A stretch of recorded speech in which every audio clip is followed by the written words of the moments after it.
in the Spitting Image, chapter 28, entitled The Binder of Bonding. Leon released Miss Hagmaier from her trance only once he was safely in his seat. After she regained control of her mind and body and the instructional needle, she instantly took hold of the class. "Now that all of you have finished your presentations," she said, "I wish to make one of my own. It concerns the business of animiles." "We know all about that business," P.W. muttered, rubbing his fingers together like a miser. Miss Hagmaier chuckled ruefully. "You don't actually believe those rumors, do you, Mr. Davanandana? About the evil hag who sells her students' animiles for vast sums of money?" The class exchanged looks. Miss Hagmaier had never chuckled before, not even ruefully. Then again, she had never done a lot of things she was doing now. Resting her needle on her desk, she reached for the binder and, with both hands, raised it in the air. Even from the back of the room, Leon could see that the cover had the letters S-O-V exactingly chain-stitched across the front in light blue thread. "This," said Miss Hagmaier, "is what the monks of the Middle Ages would have called a codex of connection.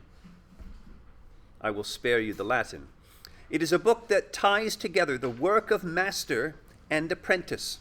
It is, in other words, a binder of bonding." "Binder of bondage is more like it," Leon whispered to Thomas. Miss Hagmaier heard the remark. "Bondage, Mr. Zeisel? So you think you're my slave?" "No, Miss Hagmaier," Leon replied. Just the opposite, he thought to himself. Miss Hagmaier lowered the book. "You went from 2 SPI to 11, from the bottom of the class to the top, from apprentice to master, from making a lumpy, lifeless snake to an animile with perfect seams. Don't you think that was worth a bit of bondage?" "I guess," said Leon. "Perhaps you will be better convinced after you have examined the Hagmaier Codex." The first thing that caught Leon's eye, after he had lifted the cover of the binder, was a photo. It was a photo of a young person. It said, "Item, snake. Animile, number 1. Maker, breed, Antoinette. SPI, 5. Completion date, September 14th. Recipient, Artemis. The destination, Petra." "Who is Artemis?" Leon wondered.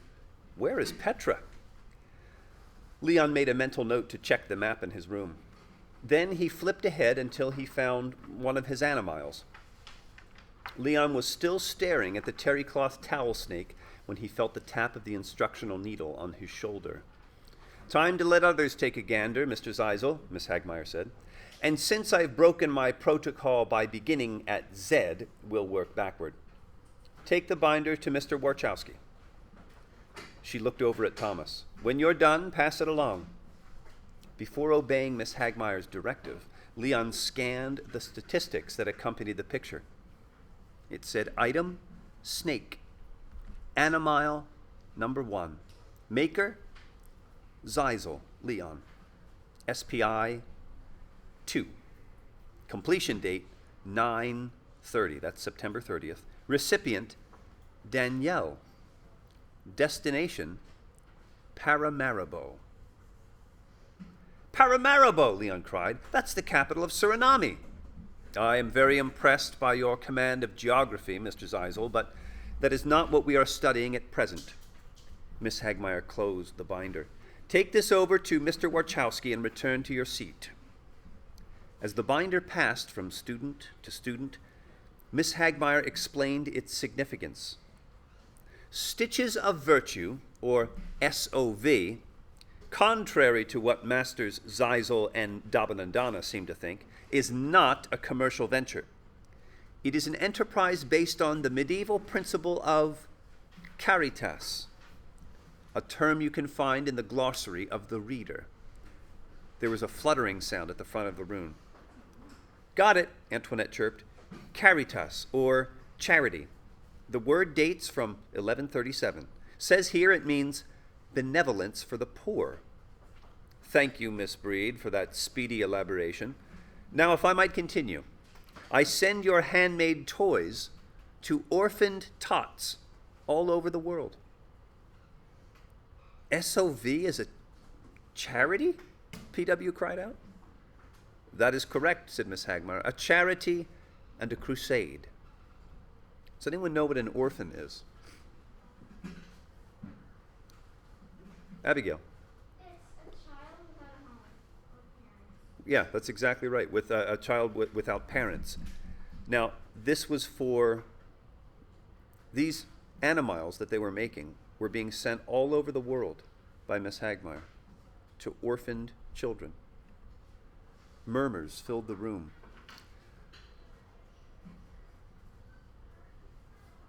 P.W. exchanged puzzled glances with Leon and Lily Matisse. They'd been dead wrong about Miss Hagmaier. She had no grinchy scheme to sell their animals. She was giving them away. How do you get all the pictures? Thomas asked. I include a disposable camera with every shipment, said Miss Hagmaier. Lily Matisse raised her hand. Why didn't you tell us before? Simply put, the Hagmaier Codex is reserved for the eyes of masters. None of you was ready to see it. None of you was a member of the guild. Antoinette held up her wolfhound and said, Now that we are, can you tell us where you'll be sending our masterpieces? Ah, said Miss Hagmaier, that raises an important matter. Masters must decide the fate of their work for themselves. You may deposit your final animile in the finished bin, or, if you choose, you may keep them. Eyes widened, jaws dropped. The news floored everyone, Leon most of all. He could keep his masterpiece. He could keep his masterpiece. He could keep his masterpiece. It suddenly felt as if Miss Hagmaier had spun him in the air 7 times. However, she continued, dragging Leon back to earth, I must point out that though all of you are masters, you are also 4th graders. 4th graders about to receive your final report. I earnestly hope that I can document the spirit of Caritas in every assignment I send home. In every assessment I send home. She eyed the finish bin. I trust you will make the right choice. Leon felt trapped. He could keep the masterpiece and guarantee himself yet another negative report. Or he could deposit the masterpiece in the finished bin and kiss his magic powers goodbye. He didn't know what to do. But one thing was certain. If he did have to part company with the doll, he would give it a worthy send-off. Right, said Miss Hagmaier. When I call your names, approach. The choice you face is simple. You can embrace the virtue of charity or give in to the sin of greed. The procession began as usual with Antoinette, who did what was expected and donated her wolfhound to Stitches of Virtue. Leon watched and waited.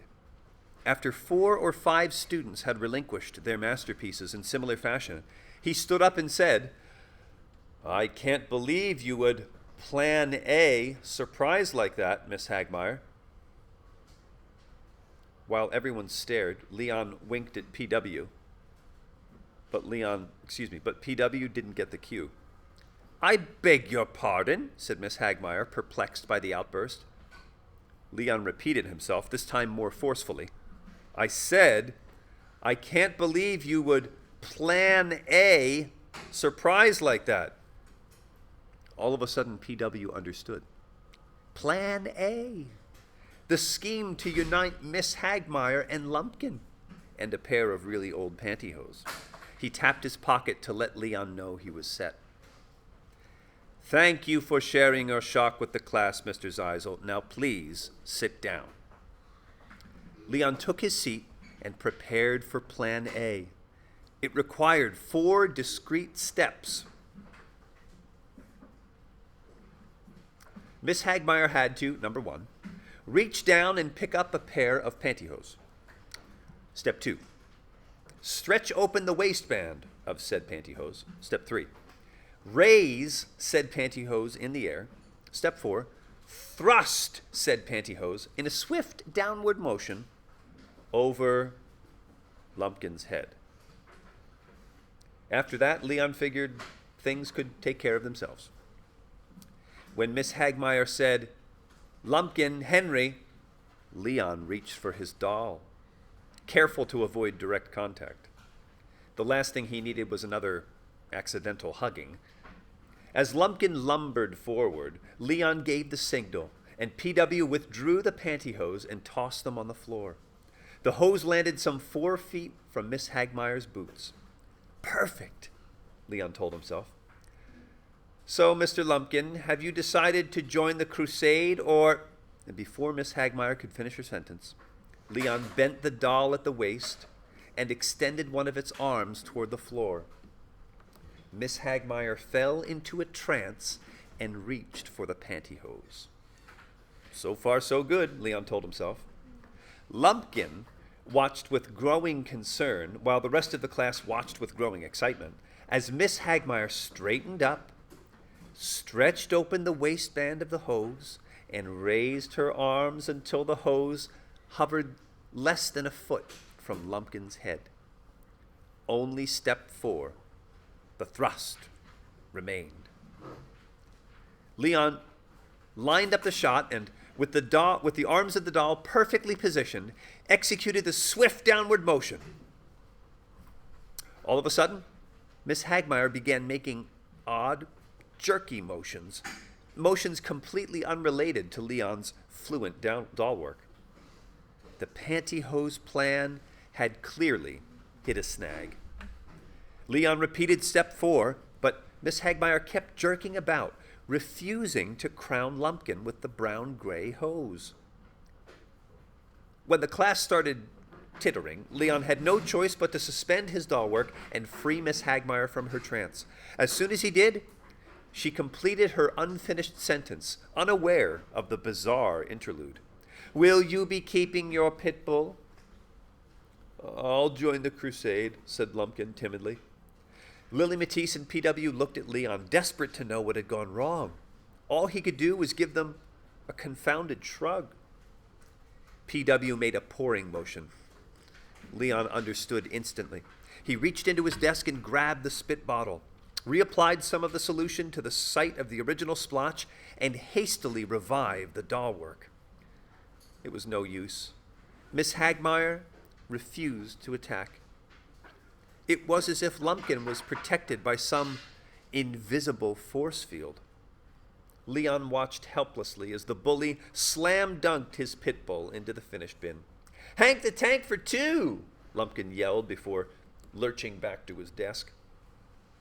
While Miss Hagmaier continued the roll call, Leon struggled to diagnose the reason for the failure. It wasn't a distance issue. The masterpiece was definitely in range. Nor did the sightline present problems. Leon was sure he had a clear, direct shot, and the supplemental spit should have taken care of any potential signal weaknesses. So what was it? What? Leon slumped in his chair. Why, he wondered despairingly, does something always go wrong when I'm using the doll against Lumpkin? He recalled having the exact same difficulty in the lunchroom. Twice he had tried to get Miss Hagmaier to launch cottage cheese at Lumpkin. Both times, inexplicably, the cottage cheese had veered off course. Suddenly, Leon understood why the masterpiece wasn't working properly, why it had messed up in the lunchroom, why it had messed up now. It hadn't attacked because it couldn't attack. Plan A and Plan B and every other anti-Lumpkin plan from C to Z were doomed to failure. Masterpieces only worked on their spitting images. Once Leon realized that the Hagmaier doll would never neutralize Lumpkin, he had an easier time accepting the possibility of giving it away and avoiding a negative home report. After all, grade 4 was almost over. The doll wouldn't be of much use once he entered 5th grade. It was at the moment that Miss Hagmaier was saying, "Warchowski, Thomas," that the idea popped into Leon's head. Actually, popped is the wrong word. It smacked into his brain like a medieval battering ram. Shaking with excitement, Leon glanced at the padlock supply cabinet. He had to gain access, but how? Leon briefly considered using his masterpiece to make Miss Hagmaier open the doors. He nixed that idea. Even if he succeeded in guiding Miss Hagmaier to the back of the room, he didn't think he could get her to insert her key into the lock.